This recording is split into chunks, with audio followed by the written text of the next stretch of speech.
Hello बच्चों, आप सभी कैसे हैं? आई होप आप सभी स्वस्थ होंगे, मस्त होंगे, जबरदस्त होंगे।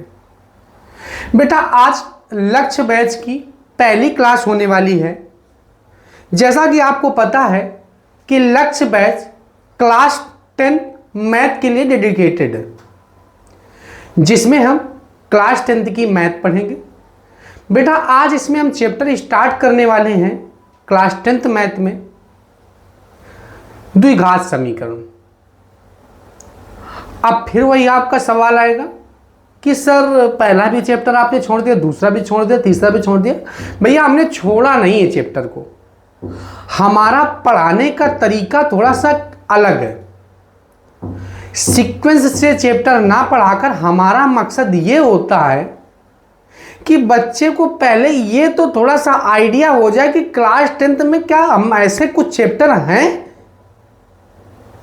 जो हमें बहुत अच्छे से समझ में आ सकते हैं। तो हमारा ये प्रयास ये रहता है कि पहले एक सरल चैप्टर से ही स्टार्ट करना चाहिए, जिससे कि बच्चों का एप्टीट्यूड मैथ की तरफ अच्छा रहे। तो बेटा हमारा प्रयास यही रहता है कि पहले थोड़ा सा सरल चैप्टर स्टार्ट किया जाए। तो उसी सीरीज में आज हम द्विघात समीकरण स्टार्ट कर रहे हैं। द्विघात समीकरण में सबसे पहले हम द्विघात समीकरण के कॉन्सेप्ट पढ़ेंगे, फार्मूला पढ़ेंगे। एक्चुअल में द्विघात समीकरण के अंदर क्या क्या हो सकता है वो सभी बातें सबसे पहले पढ़ेंगे, फिर एक्सरसाइज स्टार्ट करेंगे 4A। लेकिन सबसे पहले हम कॉन्सेप्ट का अध्ययन करेंगे। बेटा अगर आपको कॉन्सेप्ट समझ में आ गए, कौन सा फार्मूला लगेगा, अगर ये सभी बातें अगर आपको समझ में आने लगी तो भैया आपको चैप्टर भी समझ में आ जाएगा। लेकिन डायरेक्ट हम आए और डायरेक्ट 4A स्टार्ट कर दें तो आपको इसको समझ में नहीं आएगा। एक्चुअल में मतलब तो पता होना चाहिए आपको कि द्विघात समीकरण का एक्चुअल में मतलब होता क्या है। तो आइए बेटा देर ना की जाए, द्विघात समीकरण को स्टार्ट कर देते हैं। ठीक है भैया। बेटा जैसा कि आपको पता है द्वि मतलब होता है दो। द्वि मतलब क्या होता है? दो। घात मतलब होता है पावर। घात मतलब क्या होता है? पावर। घात मतलब पावर होता है। तो कुल मिला के हमको ऐसा समीकरण पढ़ने वाले हैं जिसमें दो पावर होंगे। कितनी पावर होंगी? पावर मतलब होता है घात। ऐसे समीकरण का अध्ययन करने जा रहे हैं जिसमें दो पावर होंगी। अब सवाल उठा कि सर आप ये भी तो बता दीजिए कि समीकरण क्या होता है। तो बेटा समीकरण को क्या कहते हैं? समीकरण क्या होता है? तो समीकरण क्या होता है? तो व्यंजक को जब 0 के बराबर लिख दिया जाता है तो उसे क्या कहते हैं? समीकरण कहते हैं। व्यंजक को जब 0 के बराबर लिख दिया जाता है तो उसे समीकरण कहते हैं। हर एक बात को हम समझते हुए चलेंगे, एक दूसरे से लिंकअप चलेंगे। जैसी कि हमारी टैगलाइन है, हर चीज को मक्खन माफिक कर देना। जब मक्खन माफिक हो जाएगा तो आपको समझने में कोई दिक्कत नहीं होगी। एक्चुअल में हमारा सिद्धांत ये रहेगा कि चीज को क्या कर दो? पोस्टमार्टम कर दो। पोस्टमार्टम जब कर देंगे ना तो भैया अलग अलग पार्ट हो जाएंगे, और जब अलग अलग पार्ट हो जाएंगे तो आप खुद समझ जाएंगे। तो हम ऐसा समीकरण पढ़ने जा रहे हैं जिसमें कितनी पावर होंगी बेटा? दो पावर होंगी। बेटा समीकरण क्या होता है? तो जब व्यंजक को 0 के बराबर लिख दिया जाता है तो उसे समीकरण कहते हैं। सर व्यंजक क्या होता है? तो व्यंजक क्या होता है? तो चर और अचर। चर और अचर। चर और अचर के परस्पर मेल से व्यंजक बनता है। चर और अचर के परस्पर मेल से क्या बनता है बेटा? व्यंजक बनता है। फिर सवाल उठा सर जी आप बातों को ट्विस्ट करते हुए चल रहे हैं, यानी कि अभी ऐसा समीकरण जिसमें दो पावर होती है उसे वो समीकरण पढ़ने जा रहे हैं। समीकरण क्या होता है? व्यंजक को जब 0 के बराबर कर देते उसे समीकरण कहते हैं। फिर व्यंजक की डेफिनेशन बताई गई, चर और अचर के परस्पर मेल से क्या बनता है बेटा? व्यंजक। अब ये चर कौन सी बला होती है? चर मतलब जो चलते हैं, अचर मतलब जो नहीं चलते। ये नहीं होता भैया। चर मतलब वो होता है जिनका मान बदलता रहता है। चर मतलब वो होता है जिनका मान बदलता रहता है। एग्जाम्पल के तौर पर x, y, z dot dot so on. बेटा अचर क्या होता है? तो अचर वे होते हैं अचर वे होते हैं जिनका मान कभी बदलता नहीं है। 1+1 का होता है, 1+1 2 होता है। कितना होता है भैया? 2 होता है। कितना होता है? 2। तो चर और अचर के परस्पर मेल से क्या बनता है बेटा? व्यंजक। व्यंजक को जब 0 के बराबर लिख दिया जाता है तो समीकरण बन जाता है, और समीकरण में 2 पावर लगा दो तो उसे क्या कह देते हैं बेटा? द्विघात समीकरण कह देते हैं। क्या कह देते हैं बेटा? द्विघात समीकरण कह देते हैं। क्या कहते हैं? द्विघात समीकरण। तो द्विघात समीकरण क्या होता है? चर और अचर के परस्पर मेल से व्यंजक बनता है। व्यंजक, चर और अचर के परस्पर मेल से क्या बनता है? व्यंजक बनता है। व्यंजक को जब 0 के बराबर रख देते हैं तो उसे क्या कहते हैं? समीकरण। और समीकरण में 2 पावर लगा दो तो उसे क्या कहते हैं बेटा? द्विघात समीकरण। बताओ भैया समझ में आया कि ना आया? आया होगा। तो द्विघात समीकरण एक्चुअल में आपको समझ में आ गया। अब द्विघात समीकरण का व्यापक रूप होता है, द्विघात समीकरण का, द्विघात समीकरण का व्यापक रूप, व्यापक रूप। तो द्विघात समीकरण का व्यापक रूप क्या होता है? तो द्विघात समीकरण का व्यापक रूप होता है बेटा ax स्क्वायर प्लस का bx और प्लस c बराबर में 0 होता है। ax square plus bx plus c बराबर में क्या होता है बेटा? 0 होता है। यह द्विघात समीकरण का व्यापक रूप होता है। कौन सा रूप होता है बेटा? द्विघात समीकरण का व्यापक रूप होता है। अब द्विघात समीकरण का व्यापक रूप, ये बात याद रखेंगे कि a का मान कभी भी 0 के बराबर नहीं होना चाहिए। a का मान अगर 0 के बराबर है तो द्विघात समीकरण नहीं होगा। भैया कैसे द्विघात समीकरण नहीं हुआ? अगर a का मान 0 हो जाएगा। भैया मान लीजिए आपकी फैमिली में ऐसा ना हो, आपके परिवार में कोई ना कोई एक बड़ा सदस्य होगा, उस सदस्य से ही फैमिली का नाम चल रहा होगा, आगे एग्जीक्यूट हो रहा होगा। मान लो वो सदस्य ही ना रहा, तो ऐसा समीकरण जिसमें 2 पावर होती है उसे द्विघात समीकरण कहते हैं। और x स्क्वायर के बगल में ही तो a है। अब a का मान ही 0 हो गया तो बेटा द्विघात ही का खत्म हो गया। जब द्विघात खत्म हो गया तो द्विघात समीकरण नहीं होगा। इसलिए याद रखेंगे a का मान कभी भी 0 के बराबर नहीं होना चाहिए। अगर a का मान 0 के बराबर हो तो द्विघात समीकरण नहीं होगा। ठीक है, तो बेटा ये पहली एक्सरसाइज में आपको द्विघात समीकरण चेक करने के लिए ही बोलेंगे, तो कंडीशन ये याद रखेंगे, a का मान 0 के बराबर नहीं होना चाहिए, b का मान 0 के बराबर हो जाए, c का मान 0 के बराबर हो जाए, लेकिन a का मान 0 के बराबर नहीं होना चाहिए। क्योंकि हम किसकी बात कर रहे हैं? द्विघात समीकरण की बात कर रहे हैं। किसकी बात कर रहे हैं बेटा? द्विघात समीकरण की बात। ठीक है, अब बेटा द्विघात समीकरण में आपसे पूछ सकता है विविधकर। पहली बात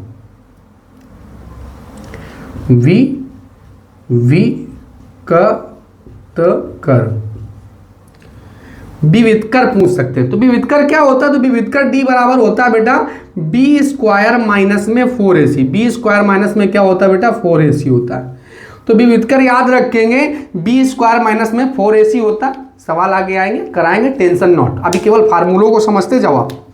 दूसरा नंबर आपसे पूछ सकते हैं मूलों की प्रकृति। मूलों की प्रकृति मोस्ट इंपॉर्टेंट सवाल, यूपी बोर्ड में क्वेश्चन यहां से बनता ही है। मूलों की प्रकृति, मूलों की प्रकृति, मूलों की प्रकृति। ठीक है, तो मूलों की प्रकृति निकालने के लिए हम सबसे पहले निकालते हैं डी। और डी क्या होता है? डी होता है बी स्क्वायर माइनस में 4ac। अगर डी का मान 0 आ जाए, डी का मान कैसा आ जाए बेटा? 0 आ जाए, या आप कह सकते हैं डी का मान 0 से बड़ा आ जाए, या आप कह सकते हैं डी का मान पॉजिटिव आ जाए। कैसा आ जाए बेटा? डी का मान पॉजिटिव आ जाए। कैसा आ जाए?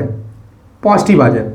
या एक कंडीशन ये हो सकती है, दूसरी कंडीशन हो सकती है कि डी का मान निगेटिव हो जाए। डी का मान कैसा हो जाए? निगेटिव हो जाए। तीसरी कंडीशन हो सकती है कि डी का मान कैसा हो जाए? तो डी का मान हो जाए बेटा, डी का मान हो जाए 0। अगर डी का मान 0 हो जाता है तो हम कह देते हैं मूल समान है। मूल समान है। मूल कैसे? मूल समान है। मूल समान है, या इसी को बोल देते हैं बराबर है। अगर डी का मान 0 हो जाता है तो मूल समान हो जाते हैं, अब मूल समान हो जाते हैं, ये याद रखिएगा। अगर डी का मान क्या हो? पॉजिटिव हो, तो डी का मान अगर पॉजिटिव होता है तो मूल वास्तविक होते हैं। कैसे होते हैं बेटा? वास्तविक होते हैं। मूल कैसे होते हैं? वास्तविक होते हैं। मूल वास्तविक होते हैं। मूल वास्तविक। डी का मान अगर निगेटिव होगा तो बेटा मूल कैसे होंगे, तो मूल काल्पनिक होंगे। कैसे होंगे? काल्पनिक होंगे, मूल काल्पनिक होंगे। अब बेटा एक बात ये याद रखना, अगर डी का मान 0 होगा तभी मूल समान होगा या बराबर होगा। अगर डी का मान 0 नहीं होगा तो मूल समान नहीं होगा। तो मूल समान नहीं होगा तो फिर क्या होगा? असमान होगा। तो बेटा डी का मान अगर पॉजिटिव होता तो मूल मूल वास्तविक असमान होते हैं। कैसे होते हैं? असमान या वास्तविक बोल दो। मूल काल्पनिक असमान होते हैं। मूल काल्पनिक और क्या होते हैं बेटा? असमान होते हैं। क्या होते हैं?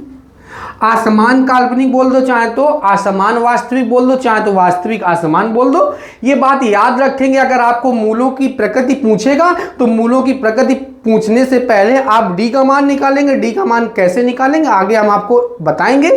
डी का मान अगर आ जाए पॉजिटिव तो मूल वास्तविक असमान होंगे। डी का मान निगेटिव आ जाए तो मूल काल्पनिक असमान होंगे। और डी का मान 0 आ जाए तो बेटा मूल बराबर या समान होंगे। ठीक, एक बात तो ये आपसे पूछ सकते हैं। तीसरी बात, सीरी धराचार का सूत्र। सीरी धारा 4, सीरी धराचार सूत्र। सीरी धराचार सूत्र, ठीक भैया। तो धराचार का सूत्र क्या होता है? तो x बराबर होता minus b plus minus under root b square minus में 4ac और बटे में बेटा क्या होता है? तो बटे में होता है 2a। तो ये याद रखेंगे धराचार का सूत्र क्या होता है। तो धराचार का सूत्र होता है बी स्क्वायर माइनस का b plus minus under root b square minus में 4ac, बी स्क्वायर माइनस में 4ac। बाई में क्या होता है बेटा? 2a होता है। बाई में क्या होता है बेटा? 2a होता है। तो तीन बातें हमने सबसे पहले बताई। मूलों की पहले बात विभेदकर निकालना, डी बराबर बी स्क्वायर माइनस में 4ac होता है। मूलों की प्रकृति निकालने के लिए डी बराबर बेटा मूलों की प्रकृति, तो डी निकालेंगे, डी विभेदकर होता है। अगर डी का मान पॉजिटिव आ जाए तो मूल वास्तविक असमान होंगे। डी का मान निगेटिव आ जाए मूल काल्पनिक असमान होंगे। डी का मान क्या आ जाए बेटा? 0 आ जाए तो मूल समान या बराबर होंगे। बेटा धराचार का सूत्र क्या होता है? तो धराचार का सूत्र होता है minus b plus minus under root b square minus में 4ac बटे में 2a। ठीक बेटा, नेक्स्ट बात। अब आपसे बोल सकते हैं क्या? चौथी बात, यदि द्विघात समीकरण के मूल अल्फा व बीटा हैं तो द्विघात समीकरण, तो द्विघात समीकरण, ये बात बाद में निकालेंगे। यदि द्विघात समीकरण के मूल अल्फा व बीटा हैं तो सबसे पहले आपसे बोल सकते हैं इसी में मूलों का योगफल ज्ञात कीजिए। मूलों का योगफल, मूलों का योगफल। तो मूलों का योगफल क्या होता है? तो मूलों का योगफल होता है मूलों का योगफल, तो एक मूल अल्फा है और दूसरा मूल बीटा है, तो अल्फा प्लस बीटा होता है माइनस का बी अपान में ए, माइनस का बी अपान में ए। बी ये है और ए ये है बेटा, यानी कि जब स्टैंडर्ड समीकरण से कंपैरिजन करेंगे तो बी और ए का मान आ जाएगा। आपसे बोल सकते हैं मूलों की क्या बेटा ज्ञात कीजिए? मूलों का गुणनफल, मूलों का गुणनफल अल्फा इंटू में बीटा इक्वल टू में सी अपान में ए होता है। सी अपान में क्या होता है बेटा? ए होता है। मूलों का गुणनफल क्या होता है? तो मूलों का गुणनफल अल्फा इंटू में बीटा इक्वल टू में सी अपान में ए होता है। ठीक, पांचवी बात आपसे बोल सकते हैं क्या? यदि द्विघात समीकरण के मूल अल्फा व बीटा हैं तो द्विघात समीकरण, तो बेटा द्विघात समीकरण, यदि द्विघात समीकरण के मूल अल्फा व बीटा है तो द्विघात समीकरण क्या होगा? तो द्विघात समीकरण होगा आपका बेटा एक्स स्क्वायर माइनस में मूलों का योगफल, मूलों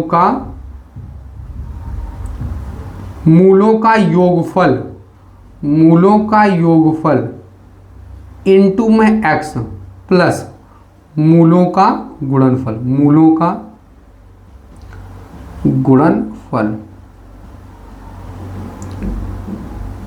बराबर में 0। तो बेटा मूलों का योगफल क्या होता है? तो मूलों का योगफल होता है अल्फा प्लस में बीटा। अब मूलों का गुणनफल क्या होता है? अल्फा इंटू में बीटा। तो ये स्टैंडर्ड समीकरण है। यदि किसी भी समीकरण के आपको मूलों का योगफल दिए हैं और मूलों का, या आपको दिए मूल, क्या दिए बेटा? मूल, यानी कि अल्फा और बीटा के मान दिए, तो आप डायरेक्ट समीकरण बनाएंगे x square minus alpha plus beta into में एक्स प्लस में अल्फा इंटू में बीटा। तो बेटा इतनी बात हमने आपको बताई। द्विघात समीकरण को सबसे पहले हमने बताया कि एक्चुअल में द्विघात समीकरण क्या होता है। तो ऐसा समीकरण जिसमें 2 पावर होती है उसे द्विघात समीकरण कहते हैं। समीकरण किसे कहते हैं? जब व्यंजक को 0 के बराबर लिखा जाता है तो उसे समीकरण कहते हैं। चर और अचर के परस्पर मेल से व्यंजक बनता है। व्यंजक को जब 0 बराबर रख दिया जाता है उसे समीकरण कहते हैं, और समीकरण में 2 पावर लगा दो तो उसे द्विघात समीकरण कहते हैं। ठीक बेटा, फिर ये 4-5 बातें हमने आपको बताई। सबसे पहले हमने बताया द्विघात समीकरण का व्यापक रूप, standard form of quadratic equation. विविध कर बेटा मूलों की प्रकृति, बेटा श्रीधराचार्य का सूत्र, यदि द्विघात समीकरण के मूल अल्फा और बीटा तो मूलों का योगफल, मूलों का गुणनफल। बेटा यदि द्विघात समीकरण के मूल अल्फा और बीटा है तो द्विघात समीकरण भी आपसे पूछ देते हैं। तो बेटा एक्स स्क्वायर माइनस में मूलों का योगफल इंटू में एक्स प्लस मूलों का गुणनफल। अब बेटा कुछ इसमें सर्व समीका लगेंगी, तो वो सर्व समीका लगेंगी, आइडेंटिटीज लगेंगी, तो उसको भी हम डिस्कशन किए ले रहे हैं, क्योंकि बेटा कुछ चीजें छूटनी नहीं चाहिए। सर्व समीका यानी कि कुछ आइडेंटिटीज आपकी लगेंगी, तो उस आइडेंटिटीज का भी हम लोग डिस्कशन कर लेते हैं। तो पहली आइडेंटिटीज आपकी क्या होगी? तो पहली आइडेंटिटीज होगी a प्लस बी का whole square, a plus B का होल स्क्वायर। दूसरी आइडेंटिटीज होगी a माइनस बी का होल स्क्वायर। तीसरी आइडेंटिटीज क्या होगी? a प्लस बी का होल क्यूब। बहुत छोटी छोटी सी आइडेंटिटीज लगेंगी इसमें। Fourth number a minus B का whole cube. Fifth number a cube plus में b cube. 6 number a cube minus में b cube. 7th number a square minus में b square, most important identities. फिर 8th number, बस इतनी ही सी पढ़ाएंगे, a plus B plus सी का whole of square. ठीक बेटा, अब ये आइडेंटिटीज अगर आप समझ लेते हैं, फिर आपको लगेगा सर जी आप तो बहुत हमारा स्टैंडर्ड लो कर दिए। तो बेटा वेट अ मोमेंट, स्टैंडर्ड लो नहीं कर रहे हैं आपका। आपको अगर हर चीज आती है तो रिवीजन हो जाएगा, और नहीं आती तो आप समझ जाएंगे। तो ये याद रखिएगा, ठीक है। तो a प्लस बी का होल स्क्वायर क्या होता है? a स्क्वायर प्लस का b स्क्वायर प्लस में 2ab। a माइनस बी का होल स्क्वायर क्या होता है? a स्क्वायर प्लस का b स्क्वायर माइनस में 2ab। a प्लस बी का होल क्यूब क्या होता है? a क्यूब प्लस का b क्यूब प्लस में 3ab एंड अगेन ब्रैकेट में होता है बेटा a plus b. a minus B का होल क्यूब क्या होता है? a क्यूब माइनस का b क्यूब माइनस में 3ab एंड a माइनस में b। a प्लस बी का होल क्यूब क्या होता है? a cube plus b cube का फार्मूला क्या होता है? एक ब्रैकेट में a प्लस b, दूसरे ब्रैकेट में होता है a स्क्वायर प्लस का b स्क्वायर और माइनस में क्या होता है बेटा? ab होता है। a माइनस बी का whole cube, a cube minus b cube का क्या होता है बेटा? एक ब्रैकेट में a माइनस बी, दूसरे ब्रैकेट में a स्क्वायर प्लस का b स्क्वायर प्लस में ab होता है। a square minus b square का फार्मूला क्या होता है? एक ब्रैकेट में a प्लस b होता है बेटा, दूसरे ब्रैकेट में a माइनस b होता है। a प्लस बी प्लस सी का होल स्क्वायर क्या होता है? तो a प्लस बी प्लस सी का होल स्क्वायर होता है a स्क्वायर प्लस का b स्क्वायर प्लस का c स्क्वायर प्लस का 2ab प्लस का 2bc और प्लस का 2ca होता है। ठीक है बेटा, ठीक बेटा। तो प्लस में क्या होता है? प्लस में होता है 2ca, प्लस में क्या होता है बेटा? 2ca होता है। तो आई होप द्विघात समीकरण का बेसिक टेम्परामेंट आपको मालूम चल गया कि इस टॉपिक से सवाल बन सकता है। आई होप आपको इतना समझ में आ गया होगा। आइए आप स्क्रीनशॉट ले लीजिए बेटा।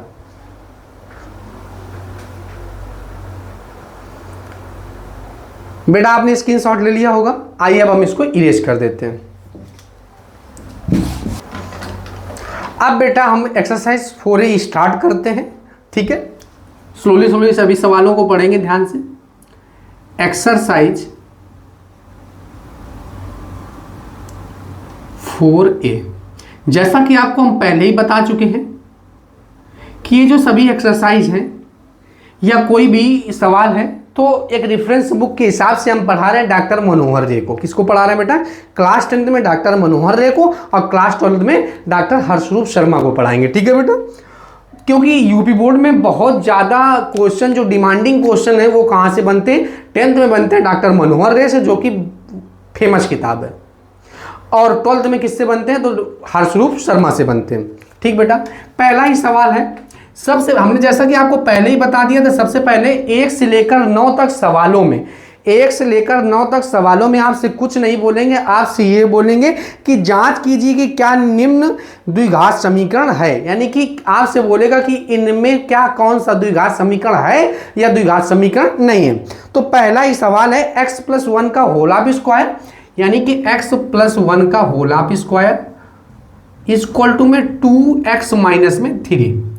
ये बेटा फर्स्ट सवाल है, यानी कि x+1 का whole of square equal to में 2x माइनस में 3। इसमें आपको ये चेक करना है कि क्या यह द्विघात समीकरण है। अगर द्विघात समीकरण है तो बताना, जांच करना है आपको। ठीक है, तो द्विघात समीकरण जांच करने के लिए कैसे उसको रिप्रेजेंट करते हैं ध्यान समझते हैं। तो a+b का होल स्क्वायर क्या होता है? तो a स्क्वायर प्लस में b स्क्वायर प्लस में 2a इंटू में b। 2 का मल्टीप्लाई कराएंगे तो 2 का मल्टीप्लाई x के साथ भी होगा और 3 के साथ भी, 2 3 6। अब ये x स्क्वायर है बेटा, अब प्लस में 1 है, प्लस में 2x है, 2 1 2 बराबर में 2x है, माइनस में 6। ये प्लस का जब इधर आएगा तो क्या हो जाएगा? माइनस का, तो दिस से दिस कैंसिल आउट हो जाएगा। माइनस का 6 है, आइए प्लस का 6 बराबर में क्या हो गया बेटा? 0। यानी कि x स्क्वायर प्लस में 7 बराबर में 0। क्या इसको ऐसे नहीं लिख सकते? यानी कि x स्क्वायर 0 इंटू में x और प्लस में 7 बराबर में 0, ऐसा लिख सकते हैं। इसको बना लेंगे समीकरण 1। इसको क्या बना लेंगे बेटा? समीकरण 1। अब यहाँ पे लिखेंगे चूंकि समीकरण 1 ax स्क्वायर प्लस का bx प्लस c बराबर 0 के रूप में है, इसलिए समीकरण 1 द्विघात समीकरण है। द्विघात समीकरण है। बेटा ध्यान समझेंगे, द्विघात समीकरण की मोस्ट इंपॉर्टेंट बात यह होती कि a का मान 0 नहीं होना चाहिए। a के कॉफिशिएंट में, यानी कि x स्क्वायर के कॉफिशिएंट में 1 है, मतलब 1 यानी कि 0 के अलावा कुछ भी हो सकता है। b का मान 0 है चलेगा, c का मान 0 हो, बस केवल क्या नहीं होना चाहिए? a का मान 0 नहीं होना चाहिए। अगर a का मान 0 नहीं तो वो द्विघात समीकरण होगा। तो क्या आपको समझना है? x स्क्वायर गुणांक में 0 नहीं आना चाहिए, यानी x स्क्वायर एलिमिनेट नहीं होना चाहिए। अगर एलिमिनेट हो जाएगा तो द्विघात समीकरण नहीं होगा। इस हिसाब से आप सवाल को चेक करेंगे और सवाल को चेक करने के बाद आप क्या करेंगे बेटा? इसको एग्जीक्यूट करेंगे, इस हिसाब से रिप्रेजेंट करेंगे। ठीक है, तो क्वेश्चन नंबर 2 बेटा डिस्कस करते हैं। तो क्वेश्चन नंबर 2 क्या है? एक्स स्क्वायर माइनस का 2x, एक्स स्क्वायर माइनस में 2x, एक्स स्क्वायर माइनस में 2x माइनस का 3 माइनस में x, माइनस का 3 ना होकर बेटा माइनस का 2 है और सेकेंड ब्रैकेट में 3 माइनस में x है। सेकेंड ब्रैकेट में क्या है बेटा? 3 माइनस में x है। इसमें भी आपको कुछ और नहीं करना है, इसमें यही करना है कि आपको ये बताना कि ये द्विघात समीकरण है। अगर द्विघात समीकरण है तो आपको यही बताना है कि द्विघात समीकरण है या नहीं। तो बेटा आप वही process, same process, x square minus में 2x, 3 दूनी 6, माइनस माइनस क्या हो गया बेटा? प्लस हो गया। इसको इधर उठा लो तो एक्स स्क्वायर माइनस माइनस बेटा प्लस हो गया, एक्स स्क्वायर माइनस में 2x, ये प्लस का इधर आएगा तो माइनस का हो जाएगा और ये माइनस का इधर आएगा तो क्या हो जाएगा? प्लस बराबर में क्या हो जाएगा बेटा? 0 हो जाएगा। अब ये एक्स स्क्वायर माइनस में 2x और माइनस 2x मिलकर हो जाएगा माइनस का 4x और प्लस 6 बराबर में क्या हो जाएगा बेटा 0 हो जाएगा। इसको बना लेंगे समीकरण 1। फिर वही प्रोसेस सेम, चूंकि समीकरण 1 ax स्क्वायर प्लस का bx प्लस c बराबर 0 के रूप में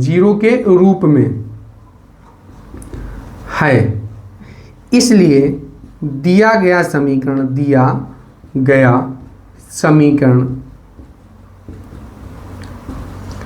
द्विघात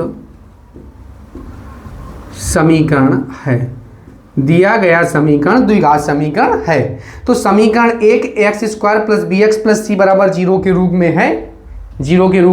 है, इसलिए दिया गया समीकरण कैसा है बेटा द्विघात समीकरण है। आइए अब हम नेक्स्ट सवाल करते हैं। ठीक बेटा, क्वेश्चन नंबर 3। ठीक बेटा, क्वेश्चन नंबर 3 करते हैं। तो क्वेश्चन नंबर 3 क्या, हमने बताया ना 1 से लेकर 9 तक सभी सवालों में आपको कुछ और नहीं करना, आपको केवल चेक करना है या द्विघात समीकरण है या नहीं। तो थर्ड सवाल क्या है बेटा, तो थर्ड सवाल है आपका x minus two second bracket में है बेटा x plus one equal to में x माइनस में 1 एंड सेकेंड ब्रैकेट में है x प्लस में बेटा 3। इसको चेक करना है ये द्विघात समीकरण है या नहीं।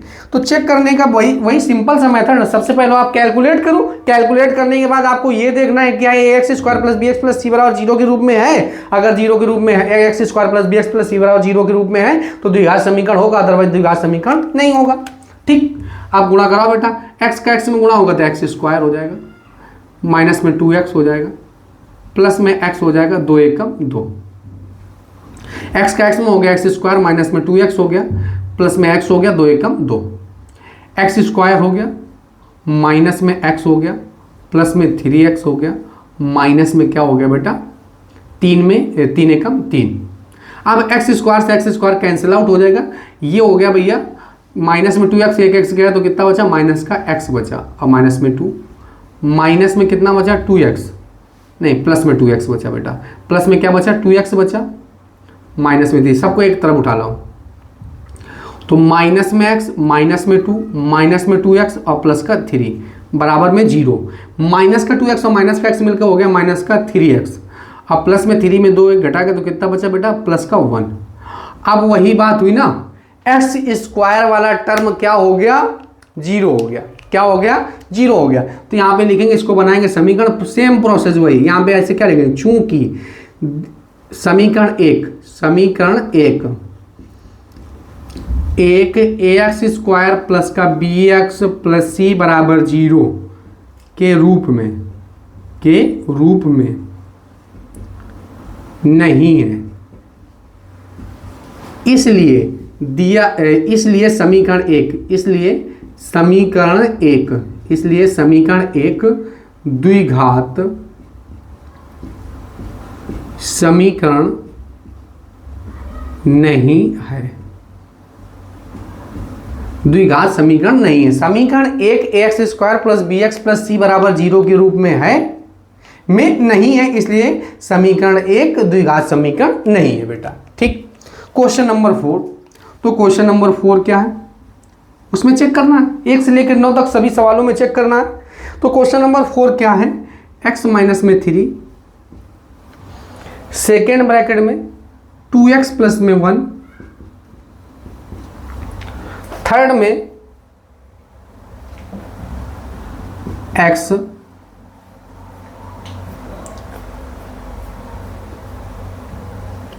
एक मिनट बेटा, x माइनस 3 है आपका, x माइनस 3 2x प्लस 1, फिर x है और x प्लस में क्या है बेटा 5 है। आपको चेक करना है क्या ये द्विघात समीकरण है या नहीं। अगर द्विघात समीकरण है तो बेटा आपको बताना है। ठीक है, तो जांच करो, पहले तो मल्टीप्लाई कराओ तो क्या हो जाएगा 2x स्क्वायर हो जाएगा, 3 दूनी 6x हो जाएगा, 3 दूनी 6x हो जाएगा, x एकम 1 3 एकम 3 x स्क्वायर और 5 एकम 5x हो जाएगा। सबको एक तरफ ले आओ बेटा, 2x स्क्वायर माइनस में 6 में 1 गया, 5x बचेगा, माइनस में 3, ये प्लस का इधर आएगा तो क्या हो जाएगा माइनस का हो जाएगा, प्लस का इधर आएगा तो क्या हो जाएगा माइनस का, बराबर में क्या हो जाएगा बेटा 0 हो जाएगा। अब ये 2x स्क्वायर में 1x स्क्वायर गया तो कितना बचा बेटा एक्स स्क्वायर। 5 5 कितना हो जाएगा 10x हो जाएगा और माइनस में 3 बराबर में क्या हो जाएगा 0, बना लेंगे समीकरण 1। अब ये बेटा द्विघात समीकरण के रूप में है तो यहाँ पे क्या लिखेंगे, चूंकि समीकरण 1, चूंकि समीकरण 1 द्विघात समीकरण के रूप में, द्विघात समीकरण के रूप में, द्विघात समीकरण के रूप में है, इसलिए दिया गया समीकरण, दिया गया ये आप कह सकते हैं समीकरण 1, समीकरण 1 द्विघात समीकरण है, द्विघात समीकरण है। तो बेटा क्वेश्चन नंबर 4 तक हमने कर लिया। क्वेश्चन नंबर 4 में वही सेम प्रोसेस है। अब क्वेश्चन नंबर क्या करेंगे, तो क्वेश्चन नंबर 4 हो गया। अब क्वेश्चन नंबर 5।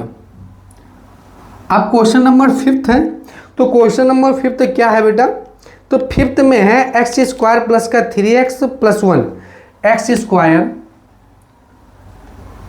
प्लस 3x और प्लस में 1 बराबर में बेटा क्या है क्वेश्चन नंबर 5, x माइनस में 2 का होल स्क्वायर, x माइनस 2 का होल स्क्वायर। अब बेटा ए माइनस बी का होल स्क्वायर ओपन कर दो, ये एक्स स्क्वायर प्लस में 3x plus 1 as it is जैसे लिखा था वैसे लिखा रहेगा। ए माइनस बी का होल स्क्वायर क्या होता है, एक्स स्क्वायर 2 का स्क्वायर 4 हो जाएगा और माइनस में 2 इंटू में x इंटू में 2, क्योंकि बेटा माइनस में 2a भी होता है। ठीक, एक्स स्क्वायर से एक्स स्क्वायर कैंसिल आउट हो जाएगा, 3x और प्लस में 1 हो जाएगा, 4 माइनस 2 दूनी 4x हो जाएगा, सबको इधर उठा लो तो 3x और प्लस में 4x हो गया, प्लस में 1 और माइनस में 4 बराबर में 0। तो 4 3 कितना हो गया बेटा, 4 3 हो गया 7 और 4 में 1 गया तो माइनस में 3 बराबर में 0। ये भी बेटा द्विघात समीकरण के रूप में नहीं है, तो यहाँ पे क्या लिखेंगे, चूंकि समीकरण 1, चूंकि समीकरण 1 द्विघात समीकरण के रूप में, समीकरण के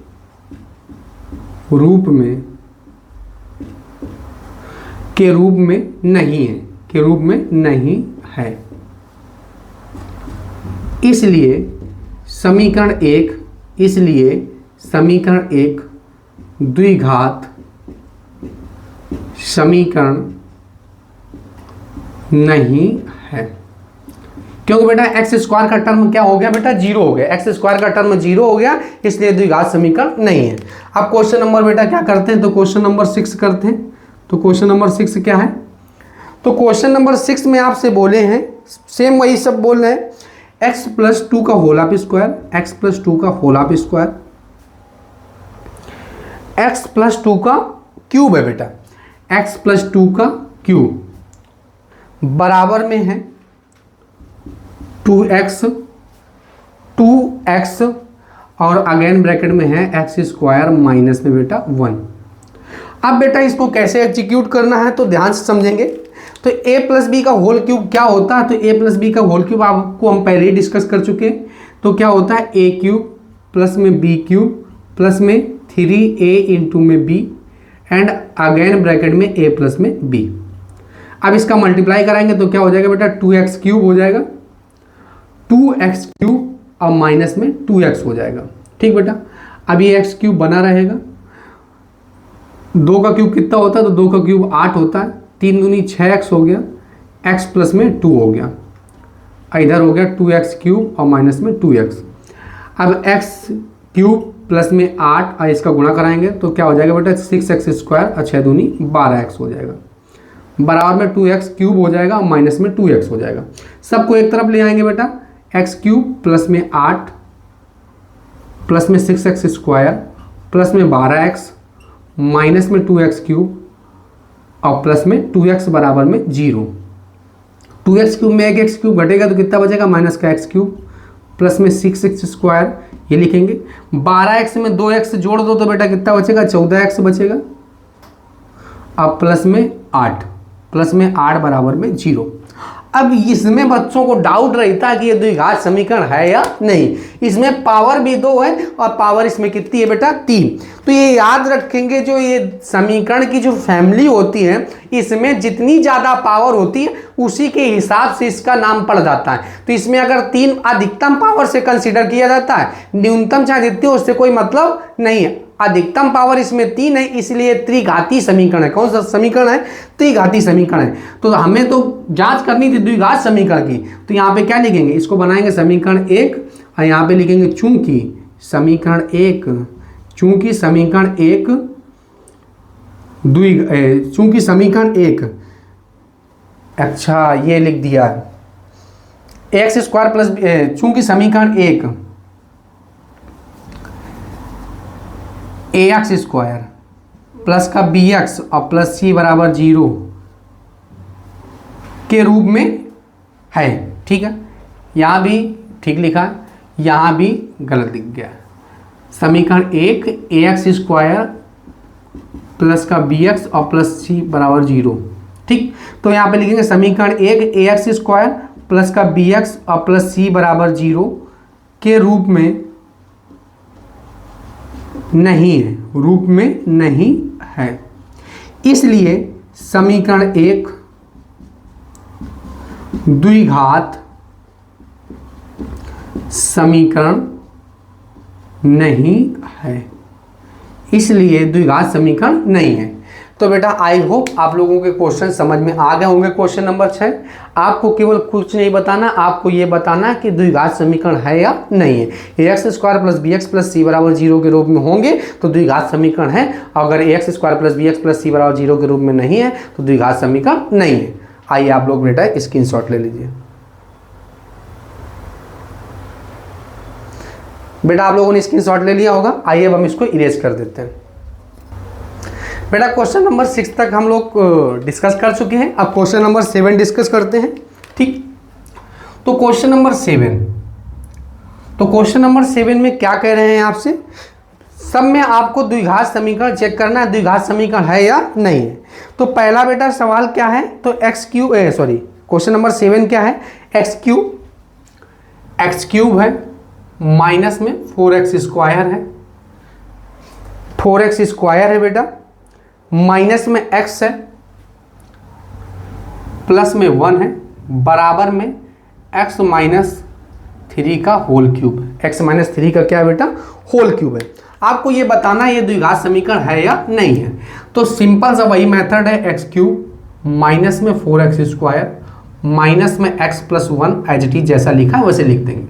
a माइनस बी का होल क्यूब क्या होता है, तो a क्यूब, 3 का स्क्वायर, 3 का क्यूब क्या होता है 27, a क्यूब माइनस में b क्यूब माइनस में 3a इंटू में b एंड अगेन ब्रैकेट में a माइनस में b।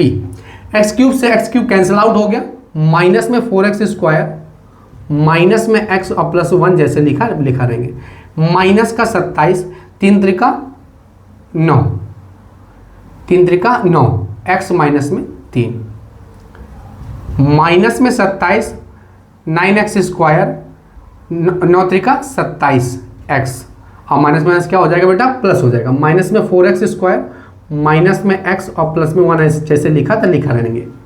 अब इसको सबको बेटा ट्रांसफर कर ले आएंगे, तो माइनस में 4x स्क्वायर माइनस में x और प्लस में 1, ये माइनस का इधर आएगा तो क्या हो जाएगा, प्लस का हो जाएगा, ये प्लस का इधर आएगा तो क्या हो जाएगा, सॉरी माइनस का इधर आएगा तो क्या हो जाएगा, प्लस का, और ये प्लस का इधर आएगा तो क्या हो जाएगा, माइनस का, बराबर में क्या हो जाएगा बेटा, 0 हो जाएगा।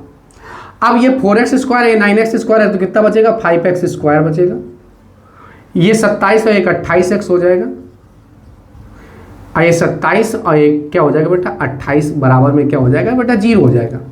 अब ये देखो द्विघात समीकरण के रूप में है तो यहां पे लिखेंगे समीकरण 1 ax square plus bx plus c बराबर 0 के रूप में है, के रूप में है। इसलिए चूंकि, इसलिए समीकरण 1 द्विघात समीकरण है, द्विघात समीकरण है। अब बेटा क्वेश्चन नंबर 8 डिस्कस करते हैं। तो क्वेश्चन नंबर 8 क्या है?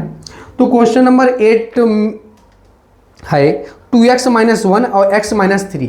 2x माइनस 1, 2x माइनस में 1 और x माइनस में 3 बराबर में क्या है बेटा? तो बराबर में है x माइनस x प्लस 5 और x माइनस 1, x प्लस 5 और x माइनस में 1। अब बेटा आपको करना क्या है? आपको वही सेम प्रोसेस, सबसे पहले आपको चेक करना क्या है, X square plus B X square plus C बराबर 0 के रूप में है तो मल्टीप्लाई कराओ बेटा। तो 2x स्क्वायर माइनस में x, 3 दूनी 6x और माइनस माइनस क्या हो गया प्लस, एक्स स्क्वायर प्लस का 5x माइनस में x और 5 एकम 5। अब बेटा क्या करेंगे, 2x स्क्वायर में एक एक्स स्क्वायर घटेगा तो कितना बचेगा 2x स्क्वायर। ऐसे पहले इसको सब्ट्रैक्ट कर ले तो माइनस में 7x और प्लस में 3x स्क्वायर प्लस में 4x और माइनस में 5। सबको इधर उठा लाओ तो 2x स्क्वायर माइनस में 7x और प्लस में 5, ये माइनस का x स्क्वायर हो जाएगा, माइनस का 4x हो जाएगा और प्लस का 5 बराबर में 0 हो जाएगा। ये 2x स्क्वायर में एक x स्क्वायर घटा देंगे तो बेटा कितना बचेगा, x स्क्वायर बचेगा 7x और प्लस माइनस में 4x जो है 7x और माइनस 4x कितना हो जाएगा 11x हो जाएगा और 5 3 कितना हो जाएगा बेटा 8 हो जाएगा, बराबर में 0 हो जाएगा। अब बेटा ये द्विघात समीकरण के रूप में है तो यहाँ पे क्या लिखेंगे, समीकरण 1 ax स्क्वायर प्लस का bx प्लस सी बराबर 0 के रूप में है, इसलिए समीकरण 1 द्विघात समीकरण है, द्विघात समीकरण है। तो क्वेश्चन नंबर 8 में क्या बताया गया, 2x minus 1 x minus 3 and again bracket में क्या था बेटा x प्लस 5 और x माइनस 1, तो ये द्विघात समीकरण है। अब क्वेश्चन नंबर 9 इस वीडियो को, इस क्लास का लास्ट क्वेश्चन होगा। बचे हुए जो सवाल है 4A एक्सरसाइज के, ये नेक्स्ट क्लास में हम डिस्कशन करेंगे क्योंकि पहला वीडियो को ज़्यादा लंबा ना खींचते हुए बेटा वीडियो को थोड़ा सा हम शॉर्ट रखेंगे क्योंकि आपकी धीरे धीरे आदत कैपेसिटी डालनी है, क्योंकि एक साथ अगर बहुत बड़ी वीडियो बना दी जाएगी तो आपको पहले ही क्लास से मन उब जाएगा। तो इसलिए हम क्या करते हैं, पहली क्लास को थोड़ा सा छोटा शॉर्ट रखेंगे, ठीक है। क्वेश्चन नंबर 9 क्या है, एक्स स्क्वायर है बेटा, एक्स स्क्वायर प्लस में 3x प्लस में 1 बराबर x माइनस 2 का होल स्क्वायर, हाँ स्क्वायर ही बेटा। तो ओपन करो तो एक्स स्क्वायर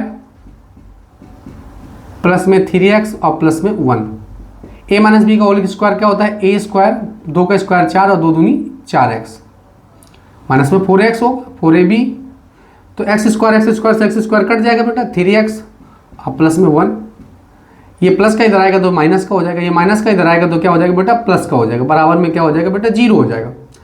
अब बेटा 4x और 3x कितना हो जाएगा 7x हो जाएगा, 4 में 1 घटा दो कितना बचेगा 3, बराबर में 0, बना लेंगे समीकरण 1। अब यहाँ पे लिखेंगे चूंकि समीकरण 1 ax स्क्वायर प्लस का bx और प्लस सी बराबर ax square plus bx plus C बराबर 0 के रूप में नहीं है, इसलिए समीकरण 1 द्विघात समीकरण नहीं है। तो बेटा क्वेश्चन नंबर 4A एक्सरसाइज में एक क्वेश्चन नंबर 1 से लेकर 9 तक हमने डिस्कशन कर लिया है। 9 तक सवालों में कुछ और नहीं पूछा गया था, आपसे यही बताया गया था कि आपको ये चेक करना है क्या ये द्विघात समीकरण है। तो द्विघात समीकरण चेक करने के लिए सबसे मोटा आप एक बात याद रखेंगे कि अगर ax square plus bx plus C बराबर 0 के रूप में होगा तो द्विघात समीकरण होगा, अदरवाइज द्विघात समीकरण नहीं होगा। तो आई होप आपको ये क्लास बहुत अच्छी लगी होगी, आपको समझ में भी आया होगा। आप हमारे चैनल को लाइक शेयर एंड सब्सक्राइब करें। जय हिंद।